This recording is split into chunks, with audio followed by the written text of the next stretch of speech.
The Leopard of Rudraprayag. Amid the haunting hills of Rudraprayag, a deadly predator strikes fear into the hearts of locals. What began as a series of mysterious attacks would become one of India's most infamous tales of a man-eating beast. Introduction: The story of the Leopard of Rudraprayag, a notorious man-eating leopard that terrorized the region of Rudraprayag in India during the 1920s, is one of the most chilling and compelling examples of human-animal interaction gone tragically wrong. This leopard, a Bengal leopard, Panthera pardus fusca, was responsible for killing an estimated 125 people over several years, making it one of the most infamous man-eaters in history. Its reign of terror was finally brought to an end by the legendary hunter Jim Corbett, who is renowned for his work in tracking and killing man-eating tigers and leopards in India.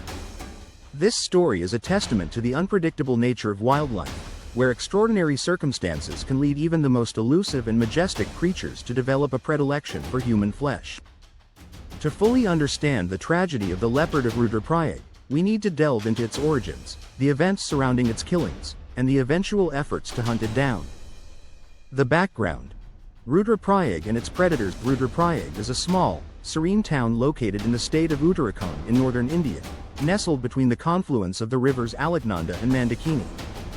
It is surrounded by dense forests that are home to various species of wildlife, including tigers, leopards, and other large predators.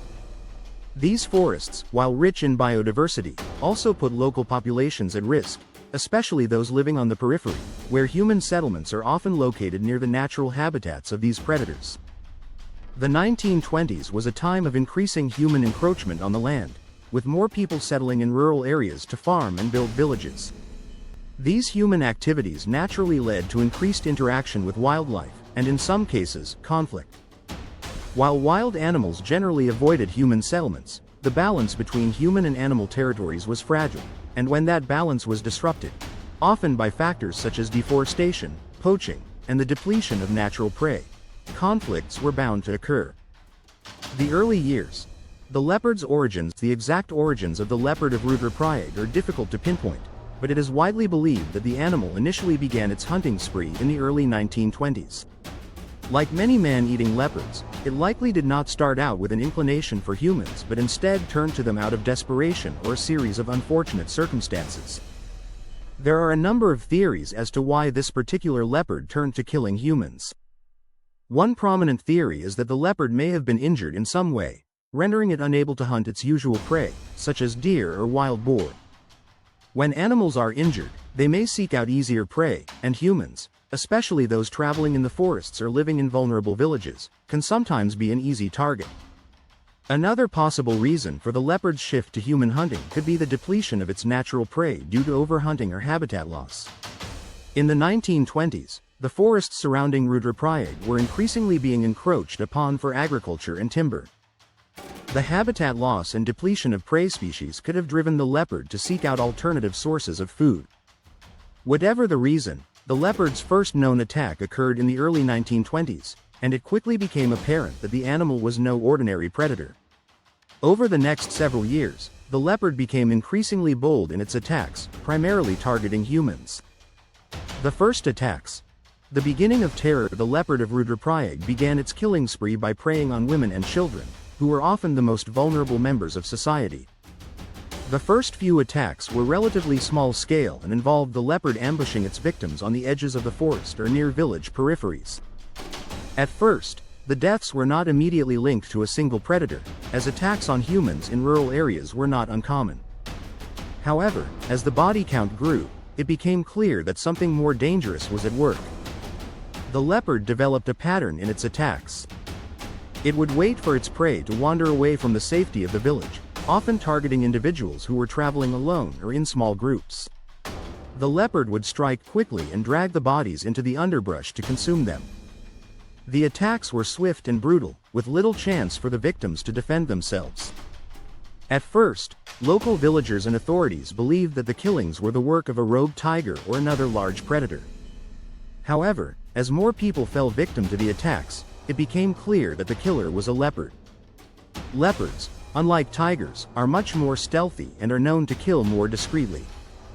They were often able to hunt at night or in the early morning hours when most people were least vigilant. It also became apparent that this particular leopard had developed a taste for human flesh, a characteristic that is relatively rare among leopards but not unheard of in cases where an animal has been injured or is facing extreme hunger.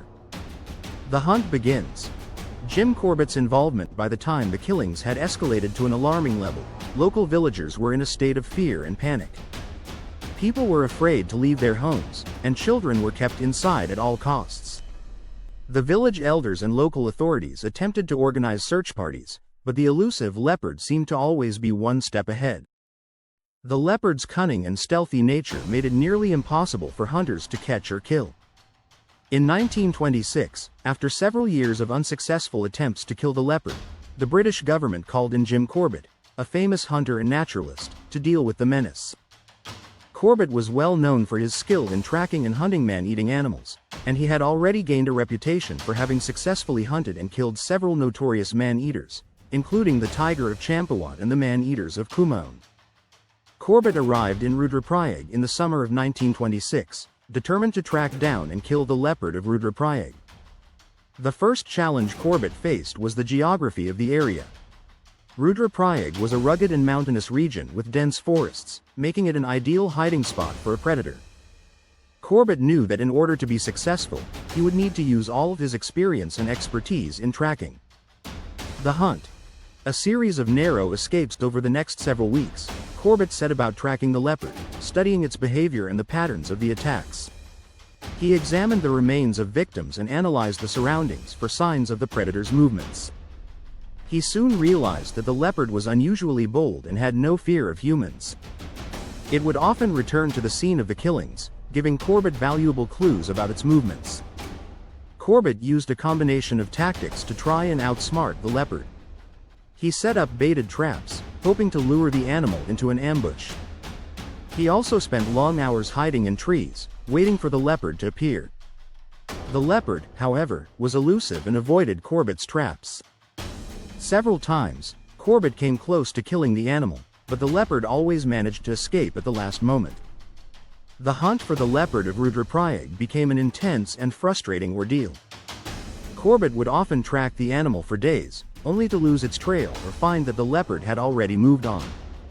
The local villagers, meanwhile, continued to live in fear, with more people falling victim to the leopard's deadly ambushes. The final encounter. A brave confrontation after months of tracking, Corbett finally found a clue that would lead to the leopard's demise. One evening, he discovered fresh tracks near a village and decided to set up camp nearby. Corbett spent the night in a tree stand, armed with his rifle, waiting for the leopard to appear. The next morning, he heard a rustling in the bushes and saw the leopard emerge from the forest. In a dramatic confrontation, Corbett took careful aim and fired, striking the leopard. The animal staggered, but it did not fall immediately.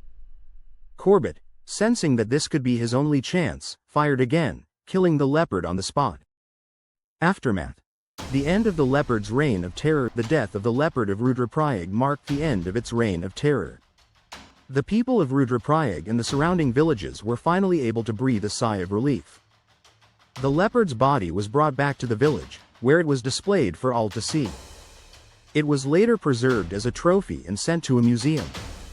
Corbett's account of the hunt was later published in his book, The Man-Eating Leopard of Rudraprayag, where he described the long and arduous process of tracking and killing the leopard.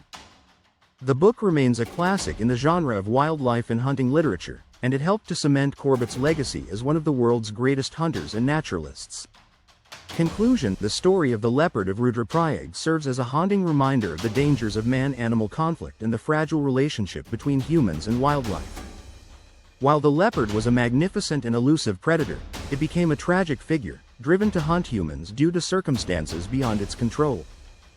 The efforts of Jim Corbett to stop the leopard were a testament to his skill and determination, but they also highlighted the complex and often heartbreaking realities of human-wildlife interaction.